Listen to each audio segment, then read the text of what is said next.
हे दुख भंजन मारुति नंदन, सुन लो मेरी पुकार। पवन सुत विनती बारंबार, पवन सुत विनती बारंबार। दोस्तों, आज मंगलवार का शुभ दिन है। आइए आज के दिन सुनते हैं पवन पुत्र हनुमान की एक बहुत ही पावन और पुण्यदायक कथा। प्रेम से बोलिए पवन पुत्र हनुमान की जय, सियावर रामचंद्र की जय। व्यास जी ने कहा, एक बार नैमिषारण्य तीर्थ में 80,000 मुनि एकत्र होकर पुराणों के ज्ञाता श्री सूत जी से पूछने लगे, हे महामुनि, आपने हमें अनेकों पुराणों की कथा सुनाई है। अब कृपा करके हमें ऐसा व्रत और कथा बताएं जिसके करने से संतान की प्राप्ति हो तथा मनुष्यों को रोग, शोक, अग्नि, सर्व दुख आदि का भय दूर हो, क्योंकि कलयुग में सभी जीवों की आयु बहुत कम है। फिर इस पर उन्हें रोग, चिंता के कष्ट लगे रहेंगे तो फिर वह श्री हरि के चरणों में अपना ध्यान कैसे लगा सकेंगे। श्री सूत जी बोले, हे मुनियों, आपने लोक कल्याण के लिए बहुत ही उत्तम बात पूछी है। एक बार युधिष्ठिर ने भगवान श्री कृष्ण से लोक कल्याण के लिए यही प्रश्न किया था। भगवान श्री कृष्ण और युधिष्ठिर का संवाद तुम्हारे सामने कहता हूँ, ध्यान देकर सुनो। एक समय पांडवों की सभा में श्री कृष्ण जी बैठे हुए थे। तब युधिष्ठिर ने भगवान श्री कृष्ण से प्रश्न किया, हे प्रभु नंद नंदन गोविंद, आपने मेरे लिए अनेकों कथाएं सुनाई हैं। आज आप कृपा करके ऐसा व्रत या कथा सुनाएं जिसके करने से मनुष्य को रोग, चिंता का भय समाप्त हो और उसको पुत्र की प्राप्ति हो। हे प्रभु, बिना पुत्र के जीवन व्यर्थ है। पुत्र के बिना मनुष्य नरकगामी होता है। पुत्र के बिना मनुष्य पितृ ऋण से छुटकारा नहीं पा सकता और ना ही उसका पुण्य नामक नरक से उद्धार हो सकता है। अतः पुत्रदायक व्रत बतलाएं। श्री कृष्ण भगवान बोले, हे राजन, मैं एक प्राचीन इतिहास सुनाता हूँ, आप उसे ध्यान पूर्वक सुनो। कुंडलपुर नामक एक नगर था। उसमें नंदा नामक एक ब्राह्मण रहता था। भगवान की कृपा से उसके पास सब कुछ था, फिर भी वह दुखी था। इसका कारण यह था कि ब्राह्मण की स्त्री सुनंदा के कोई संतान न थी। सुनंदा पतिव्रता थी, भक्ति पूर्वक श्री हनुमान जी की आराधना करती थी। मंगलवार के दिन व्रत करके अंत में भोजन बनाकर हनुमान जी को भोग लगाने के बाद स्वयं भोजन करती थी। एक बार मंगलवार के दिन ब्राह्मणी गृह कार्य की अधिकता के कारण हनुमान जी को भोग न लगा सकी। इस पर उसे बहुत दुख हुआ।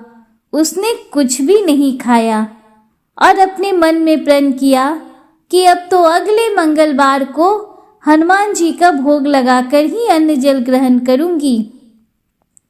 ब्राह्मणी सुनंदा प्रतिदिन भोजन बनाती, श्रद्धा पूर्वक पति को खिलाती, परंतु स्वयं भोजन नहीं करती और मन ही मन श्री हनुमान जी की आराधना करती थी। इसी प्रकार 6 दिन गुजर गए और ब्राह्मणी सुनंदा अपने निश्चय के अनुसार भूखी प्यासी निराहार रही। अगले मंगलवार को ब्राह्मणी सुनंदा प्रातः काल ही बेहोश होकर गिर पड़ी। ब्राह्मणी सुनंदा की इस असीम भक्ति के प्रभाव से श्री हनुमान जी बहुत प्रसन्न हुए और प्रकट होकर बोले, सुनंदा, मैं तेरी भक्ति से बहुत प्रसन्न हूँ, तू उठ और वर मांग। सुनंदा अपने आराध्य देव श्री हनुमान जी को देखकर आनंद की अधिकता से विहल हो श्री हनुमान जी के चरणों में गिरकर बोली, हे प्रभु, मेरी कोई संतान नहीं है, कृपया करके मुझे संतान प्राप्ति का आशीर्वाद दें, आपकी अति कृपा होगी। श्री महावीर जी बोले, तेरी इच्छा पूर्ण होगी, तेरे एक कन्या पैदा होगी, उसके अष्टांग प्रतिदिन सोना दिया करेंगे। इस प्रकार कहकर श्री महावीर जी अंतर ध्यान हो गए। ब्राह्मणी सुनंदा बहुत हर्षित हुई और सभी समाचार अपने पति से कहा। ब्राह्मण देव कन्या का वरदान सुनकर कुछ दुखी हुए, परंतु सोना मिलने की बात सुनी तो बहुत प्रसन्न हुए। विचार किया कि ऐसी कन्या के साथ मेरी निर्धनता भी समाप्त हो जाएगी। श्री हनुमान जी की कृपा से वह ब्राह्मणी गर्भवती हुई और 10वें महीने में उसे बहुत ही सुंदर पुत्री की प्राप्ति हुई। वह बच्ची अपने पिता के घर में ठीक उसी तरह से बढ़ने लगी जिस प्रकार शुक्ल पक्ष का चंद्रमा बढ़ता है।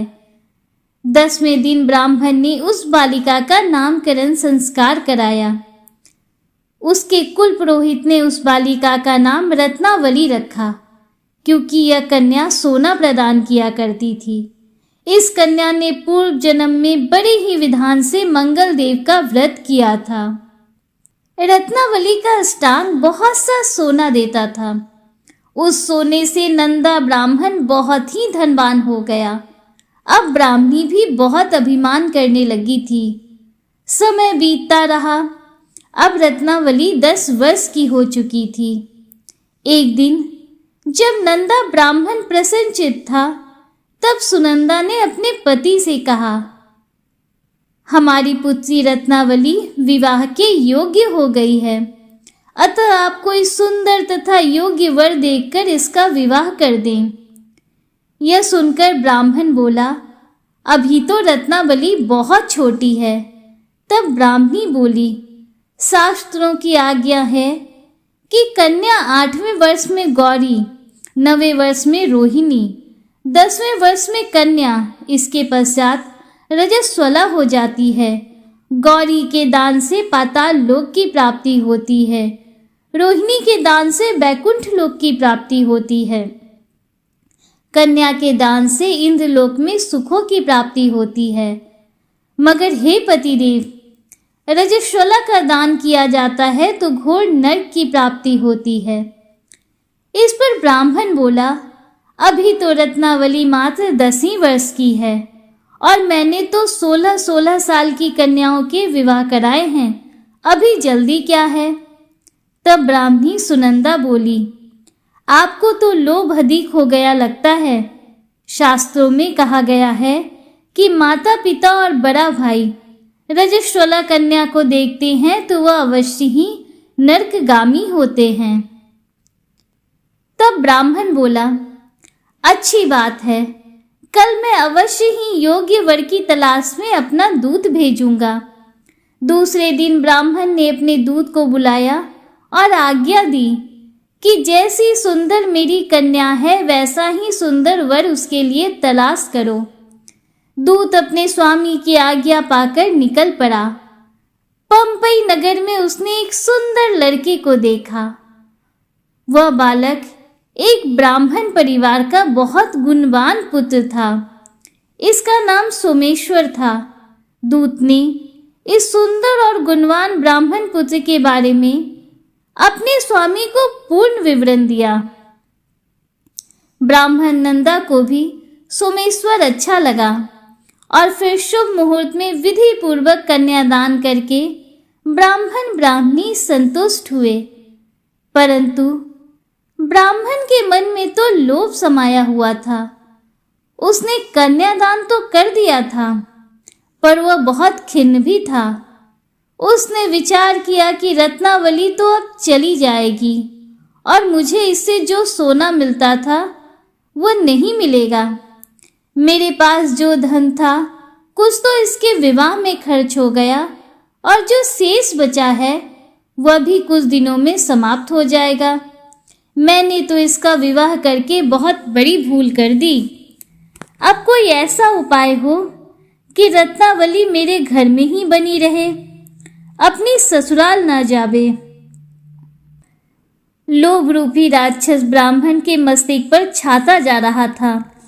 रात भर अपनी शैया पर बेचैनी से करवट बदलते बदलते उसने एक बहुत ही क्रूर निर्णय लिया।